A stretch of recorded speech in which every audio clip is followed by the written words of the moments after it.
حالة مهرائيل هي بالنسبة لي اللي غيّرت وهدِّت بالنسبة لي كل التوقعات اللي ممكن أي بنت تقول إن أنا بيت جوزي هيكون مصدر أمان، بيت جوزي هيكون الحياة اللي أنا باحلم بيها وباتمناها.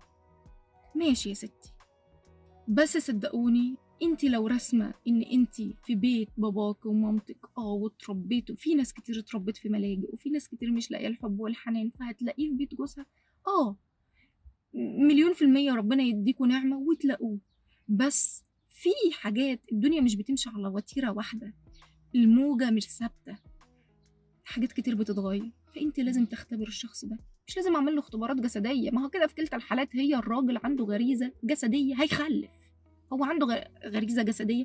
بيقول لِك إيه، الفهد، الشيتا بيقطع آلاف الأميال مش حُبًا في الغزال عشان يصطادها، عشان يفترسها، ما بالِك بقى الراجل اللي هو عنده غريزة جسدية، هو أول ما يعني الست دي بيحبها بالنسبة له هي يعني بيستلطفها، يعني هيخلِّف منها من الآخر يعني، هيخلِّف. أو ممكن يكون عندهم مشاكل والناس بتمشّيها بالحب وبيضربوا الدكاترة وبيضربوا الناس اللي هي الخاصة بالأوراق وبيدّوهم رشاوى وبيعدّي عشان خاطر ياخد البنت اللي عايز يتجوّزها.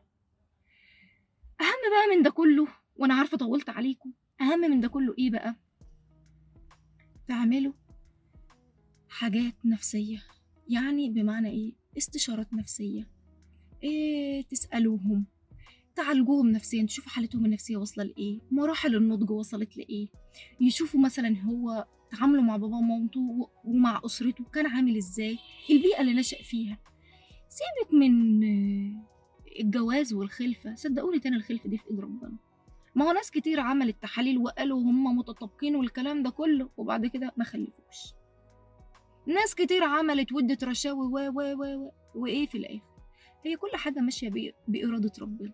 فأهم حاجة من ضمن الحلول، ويا ريت الناس كلها تسمعني والناس كلها بقى تشير، يعملوا اختبارات نفسية للأشخاص اللي هتتجوز، يشوفوا هو نفسيته وصلت لإيه، نوبات الغضب بتاعته وصلت لإيه، مرحلة النضج بتاعته وصلت لإيه، بس دي أهم حاجة.